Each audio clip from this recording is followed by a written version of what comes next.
તો ભારતીય રેલવે દેશની પ્રથમ વંદે ભારત સ્લીપર ટ્રેન શરૂ કરવાની તૈયારી કરી રહ્યું છે।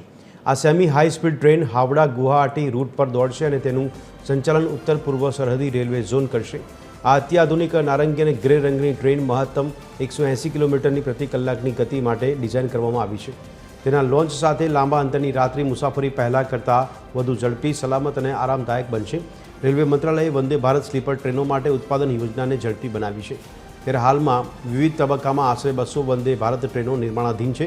યોજના હેઠળ 2026માં 12 વંદે ભારત સ્લીપર ટ્રેનો શરૂ કરવામાં આવશે। આ ટ્રેનો રાજ્યની માલિકીની કંપની BEML દ્વારા ICF ટેકનોલોજીના ઉપયોગ કરીને બનાવવામાં આવી રહી છે। મુસાફરોના મનમાં સૌથી મોટો પ્રશ્ન તેની કિંમત છે।